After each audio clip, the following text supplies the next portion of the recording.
Great day to you, and welcome to another episode of Bucket List Living with Brad Norwood. I'm your host, Brad Norwood. With me today, a special friend of mine, and a story that you're going to love to hear. For those of you listening, we have a different episode today, a little bit of a testimony. A guy that loves his company, loves his people, knows what it truly means to invest within yourself. The president of RGC Glass here in Fayetteville, Arkansas, John Garrett Whiteside. Welcome to the show, my friend. Thanks for having me. It's good to see you. Gosh, with COVID, man, we haven't even seen each other face to face. We've talked 100 times over the phone, but after working with your crew for 12 straight weeks last fall and into the winter, man, I miss you. Miss you too, man. So, John Garrett, RGC Glass. Tell us about RGC Glass. You're third generation now, right? Is that correct? Third generation. Yep. So, for people that don't know what RGC Glass is, give us a little bit of your business and family history. Sure. So currently, we are a medium-sized commercial-only glass and glazing subcontractor. And so to break that down one step further, we install and fabricate commercial glass, metal, doors, and hardware, mainly for a general contractor type situation. The guys show up here every day, they get in trucks, they're based on crews, and they go out and do the work. How that got built was, I'm originally from Russellville, Central Arkansas River Valley. My grandfather started a lumber yard in 1960, and he had 3 sons. My dad has 2 brothers. So out of that lumber yard, then they started spreading their wings, and you had a asbestos abatement company, which my dad started in the 80s. Then you had a general contractor, and then that was my dad's middle brother. Then my dad's older brother started Russellville Glass Company, which that is RGC. And that was more of your mom and pop come in. They did side mirrors in trucks. They did boot lamps with glass. They did screen doors. They did all that. Very old school type deal. And then in 2000, so they did that mostly residential and small town work. And in 2000, then my dad and my mom moved to Northwest Arkansas, and the general contractor then absorbed Russellville Glass Company and made it a commercial division as well. And so our first start in Northwest Arkansas was 2 projects, Willow Creek Women's Hospital and the Bev Lewis Center for Women's Athletics. And so from there, it grew into, staying up here in this booming economy. And then, as anyone who's listening or watching knows about family businesses, sometimes it happens, but people end up divorcing one another, and my dad and his brother just swapped 100% ownership for the GC and the glass company. So RGC became a standalone in 2008 on their own, no DBA fly under. And then in 2015, I bought my dad out as full owner. I had been leading the company since 12 in that capacity. And so what does that mean? That means we have 20 to 25 guys in the field, and I have an office staff of 5. It's the only location I have. I ran Russellville till 2 years ago until, my dad gave me the blessing that we could shut that down. And I'm just the kind of leader that I'm not a very scalable guy, because I'm such an energy, hands-on, I just don't do well with multiple offices. So it wasn't working for us, so to speak. So that's who we are. We're very fortunate and to be in the right industry in the right part of the state. Yeah, and you do an amazing job with it. Talk about, if you will, JG, about leadership and how difficult that can be when you're the son before you took over, because you've been a leader for years, as you said, Mm-hmm. at least since 2000. But talk about that leadership and how you've passed that, how you've been a leader and then passed that on and created the culture that you've got now as the owner. Yeah, so I think probably everybody has their own story. Mine was one of, double-edged sword.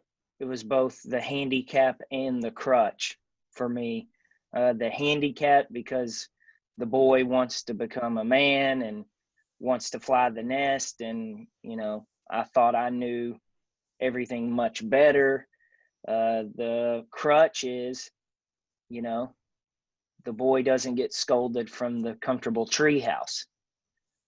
So people ask me, well, okay, then what happened? And I will say this, and I will tell this story, and I hope it's received correctly. So let me do my wife justice.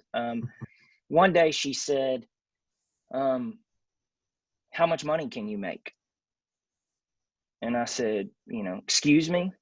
And she said, well, how much money can you make us?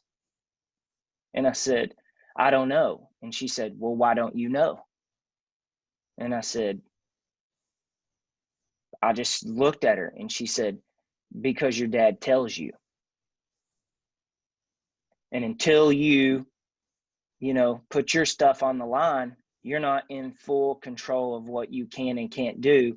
So my wife is a checker of sorts for me. I need to be checked down quite frequently, and that's what she does. And that was just another moment, and it was out of love.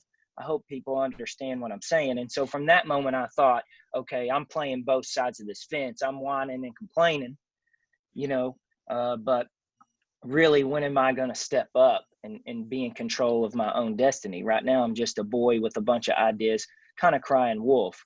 So if anybody works for their father, anything like that, that's typically what I find to happen. I'm a little more transparent in my story about it. So what does that mean? Well, that means I wasn't getting through, and I finally went to my father and said, look, I think I can lead. I have been leading. I have a lot of ideas. The only way for you to let me go and let me fly is one of two things. Either I'm out of here and I'm going to go get another job and figure it out, or I'm going to put my stuff on the line and I want to buy you out. And that's what happened there. Yeah. So that's my story. How does that leadership evolve? If that's the next question, into what does that mean for me? Well, here's what it is. It's lonely. You own your own business, Absolutely. It's very lonely. I'm not shying away, but it's also the most rewarding thing I have ever done. So without sounding like a goober who's pitching a book, what does that mean? I would tell people who want to be good leaders, you need to be you need to be humble, you need to be transparent, and you need to be courageous. Yeah, absolutely. Absolutely.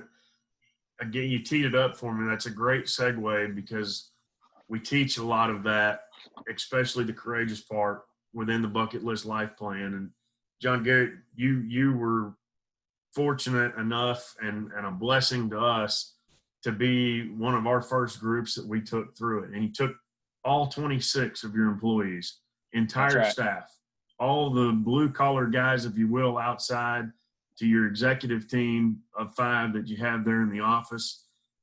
It was an amazing 12 weeks that we spent with your team. But talk about the impact of the bucket list life plan, what it had on your team and what you've seen as they've developed.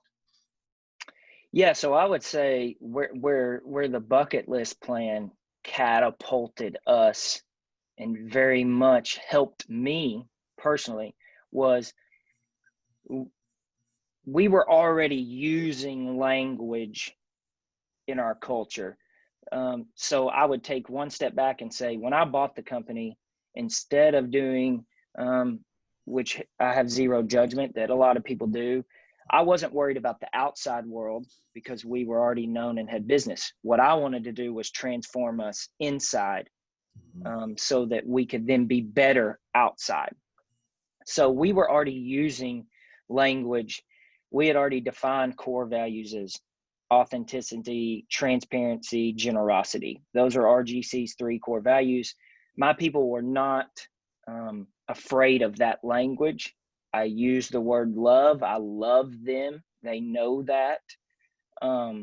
So we had kind of built that foundation. We didn't have a whole lot of, as you saw, brick walls to go through as far as establishing that. Now, what I was in the middle of was a very enlightening and difficult transformation to the Latino community.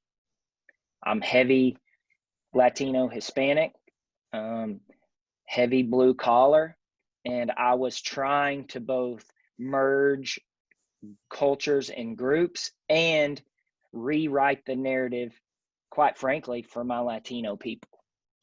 And so what happened with Bucket List is that gave us the freedom, and to not specifically come from me to where sometimes it's the boss asking you to talk a certain way, for us to be free to start opening ourselves up. And so, without all the buzzwords, what did that mean? Well, I'll tell you what it meant after you guys left. It meant that it had helped me 12 weeks, 10 levels further to create an equal as one.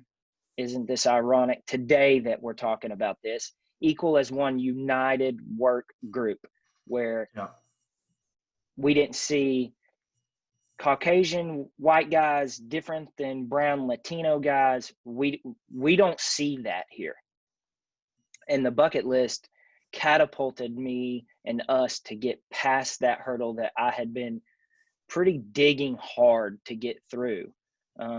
And so what you found is, no matter whether, and you know this, whether we had a translator, whether we had broken English, whether we had, bush light ease, as you might call it, whatever we had, we found pretty early on with your group that we all were sharing the same stuff coming from the same place. And that, to me, freed us exponentially now to be cool with each other. That's what the program did for us. And secondly, I would say this without being too long-winded. You helped me do what I already was trying to do, which was affirm the equality of all people to not only dream, but make those a reality. And you guys helped us bring that down to a level they could understand and participate in, and then raise it to a bar. Some of these people, as you know, in my organization, have a story as boldly as someone telling them they, A, will never become anything valuable, and B, they don't deserve to be happy. Yeah. And, we battled through that. We worked through that with your group and talking about the head trash. And as an owner and the president of the company, you do a phenomenal job with your language internally. You've got an open door policy. You always tell them you love them. I'll never forget the first day when we started. You took the floor before Larry and I said a word and told them how much you loved them. And we always pour into the groups, to every group that we coach. Look, your owner paid a lot of money for this. Your company paid and invested in you. Take this chance. And so to go back with your group and working through that head trash was so much easier, even though we had some very difficult bumps that we hit within certain members, and we always do, but it was so much easier with your group because of the culture that you already create. Talk about, name names if you want, don't have to, but talk about some of the individual stories, because really, John Garrett, where we started with this was you were, again, looking for something to bring them all together, to quite frankly give them something that they've never had. And really, you were going down kind of an incentive pathway when I presented this plan to you and said, look, this is going to give you 12 incentives, if you will, for every employee you've got. Talk about some of those stories that you've seen with specific individuals. Sure. Like I said, the compounding fist bump between you and I was, part of my gift is, I take great pride in no matter where I'm at and what I'm doing to make sure that people are totally free to be themselves without judgment. I never want anyone to leave me and say, man, shoot, I wasn't really who I am or want to be with that guy, because that's part of my whole entire narrative until I was in my 30s, to be freed to be able to do that. So then you come in, and so I've established their freedom, but then you came in and it was like, okay, I needed you to help me express to them, dude, you guys rock. Not only do you rock, but let's go find some things out. And so what did that mean for some people? Well, here's the deal. There were people who on the spot bought in completely and said, man, I got a senior project manager's boys play competitive soccer. And by the end of the 12 weeks before COVID hit them, they were going in March. They booked a trip to Spain to go watch, La Liga soccer. I mean, without hesitation, without consequence. Had other people who,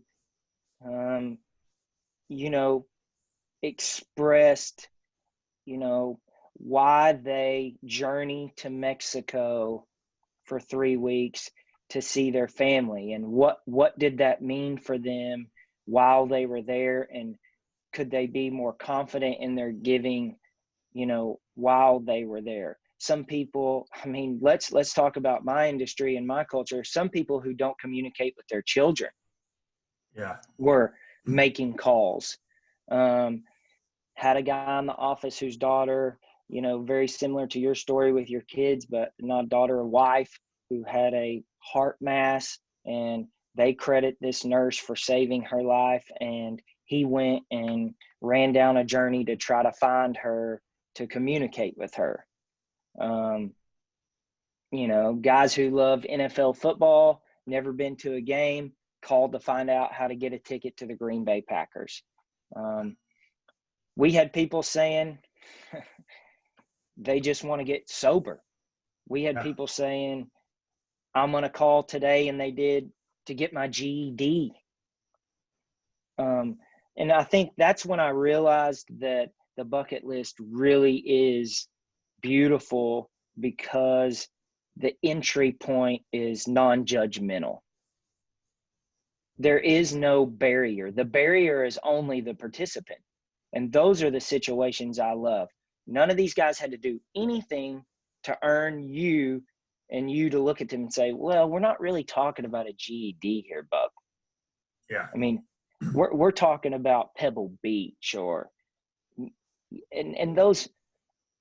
And I think what got me into this, to be long-winded, is when you told me when we were pitching the incentive, you said, hey man, you're making a mistake by thinking that your people don't want to be with you. And I was a guilty leader of like, dude, these guys don't want to, they don't want to hang around me. Yeah. They don't want to know what I like to do. And you told me that was more than untrue. And I'll never forget that moment, because that then led to this, which then leads to things that the bucket list provided, which is, I keep a fridge, full of beer. And some people say, well, you're letting your people drink and then they go and drive. Well, maybe we've got, maybe we can admit to that. But here's what I've seen over the last several months since you guys left, I watch guys who get off at 4 sit here till 5:30 together, talking about life, talking about the things they did in the bucket list, following up with each other. We had a guy named Reed remodeling his house, having a difficult time finishing. Not only did he call his dad, who he doesn't communicate with very much, to assist him, well, then we asked the group and said, who'd be willing to show up on a Saturday to help Reed finish his house? And there wasn't a single hand unraised. Yeah. I mean, come on, man. The bond, and we talk about that, Larry and I talk about it all the time, the bond that is formed through the positive peer pressure of seeing the guy book the trip, to seeing the girl call mom or dad that they haven't talked to in forever, to talk about the journey of where they're going and why they're going there, bringing that why, everybody's purpose, to the surface. We shared 2 or 3 days that became weeks together where there weren't a dry eye in the room, of tears of joy, tears of victory, tears of sadness, but that said, and your culture was already there, but it said, I've got you. We've got your back. And so I love to hear that story. Love to hear that you guys are hanging around and sharing those stories and continue to grow. If you had to do it again, John Garrett, would you do it again, and why or why not? Oh, man, without a doubt. Without a doubt. I mean, we have an opportunity. If you run a business and you're the leader and owner, and you're shaped and formed to be an involved leader, you have an opportunity. People are spending a tremendous amount of their day with you, for themselves. So this is how you bring people together. And if you're on the other side of the screen or the speaker, and you're driving around saying, man, that's silly, I'm the boss and those are the people and they work, and you give them a paycheck and you think that's good enough, I would say, yes, okay, on some level it is. But the opportunity to make people valuable, the opportunity to have an impact, the opportunity to bring people together like they should be, especially in a time where we're so uncertain and people are worried. I can say this through this time we're in right now. This has been a place of refuge, safety, and clarity for a lot of people. And that makes me happy. And I'm talking about me, this is the place I come where I can stop for just a second. I would encourage anyone to,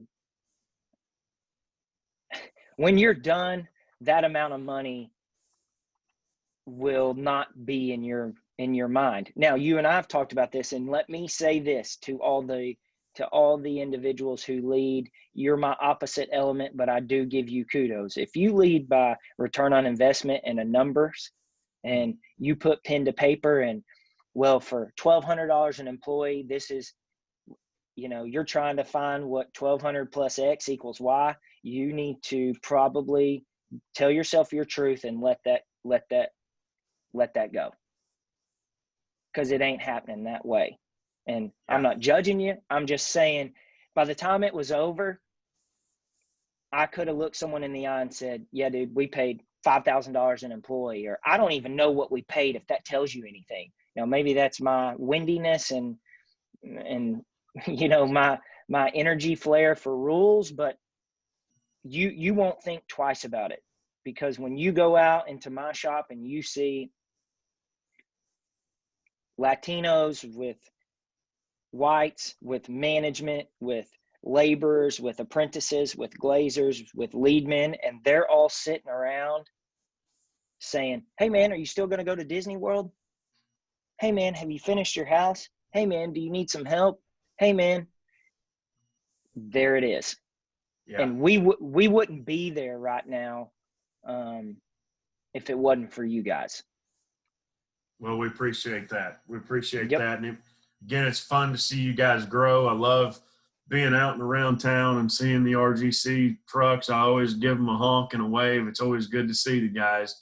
We look forward to getting back in the office when we can all gather together again and maybe progress a little bit more and take next steps. But John Garrett, we're running to the end of our time. Again, I want to thank you for your time, the most valuable thing you've got aside from your employees. Thanks for joining us today. Where can people find RGC Glass if they're needing some commercial glass? How can they find you? Yep.